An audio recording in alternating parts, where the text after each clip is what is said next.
Okay, so we have this problem. It was you have 6 cards, right? 6 cards, and they all have a positive integer on them. Okay. But I guess we don't know what it is. But we're told that if we take any 3 of the 6 cards, okay, they'll either add up to 16 or 18. Yeah. And that the number of combinations at up to 16 is equal to the number of combinations at up to 18. And the question is, what is the smallest card? What is the smallest number?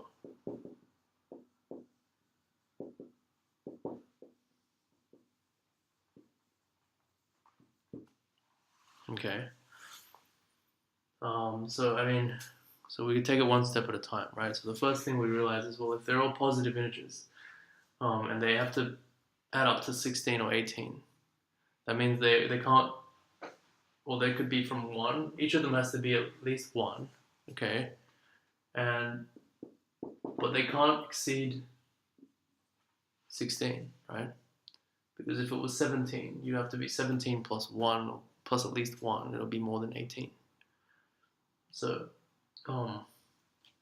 straight away, if we know that adds up to 16 or 18, we know the numbers have to be 1 to 16. So it's like a multiple choice question. Right. So another thing you could do is you could maybe think of them as sort of, you can order, like, you can have the smallest 3 numbers here, right? And then you can have the biggest 3 numbers here. And then you know that the smallest 3 are going to add up to 16 and the biggest 3 are going to add up to 18. Right? And when stuff adds up to 16, you know that, like, they can't all be 5 or less, right? If they're all 5 or less, they could only add up to at most 15. So this is an example of the pigeonhole principle, basically. Because you're saying that when you have 16, you need one of them to be at least big enough. So one of them has to be at least 6, right? Okay, well, that's interesting because once you've made it smallest and biggest, if one of these has to be at least 6, then all of these have to be at least 6. Right, because they're the biggest. And can you see that because they have to add up to 18, we actually realize that they have to all be 6. Because if any of these was not 6, like if it was 7, for example, the other 2 would have to add up to 11, and then one of them would have to be less than 5.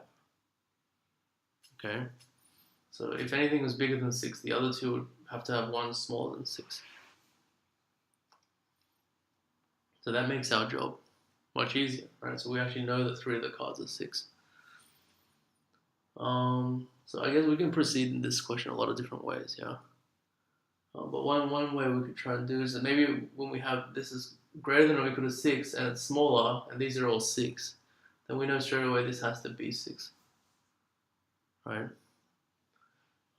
Because it's smaller than these 3 and it has to be at least 6, so it just is equal to 6. So these other 2 have to add up to 10 for it to add up to 16. But how can 2 numbers add up to 10? Well, they could be 5 and 5, right? Or they could be 4 and 6, 3 and 7, right? But obviously it can't be 3 and 7, or 8 and 2, or 1 and 9, because those other numbers lead to numbers bigger than 6, right? And then is it 5 and 5 or 4 and 6? Well, can you see if it's 5 on 5, right? Then this 5, but if you had another combination, this 5 with this 6 and this 6, you have 17, right? Which was not a possible sum. So we can't have any 5s. Okay, so that actually forces these last 2 cards to be 4 and 6. Okay, so then it's enough. Well, I mean, if the format was just to write an answer, your answer would be 4. But you should probably check that there's just as many ways of getting 16 as there are of getting 18 in this combination. And one way to see that is, well, the number of ways of getting 18 is the number of ways of picking 3 6s out of here, right? And so there's 5 6s, the number of ways of picking 3 6s is 5 choose 3, which we denote like this. The number of ways of picking 3 things from 5 things is this number. We don't actually have to know what this number is. All we have to know that it's equal to the number of ways of picking 2 6s, because there's only one way to pick the 4. So if you're going to pick the 4 and 2 6s, you're going to have to pick that 4. And then the number of ways of picking 2 6s in this notation would be 5C2. Okay? And the reason these two numbers are equal is because every time you pick 3 things, you're actually leaving 2 behind. So you could actually also view it as picking the 2 to leave behind.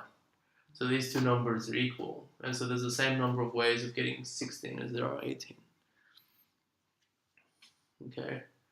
So I think just kind of start the question slow and then find a way to organize it so that you can basically, and it's kind of interesting, it's not even, there's only one way for these to satisfy the problem. It has to be 4 with 5 6s.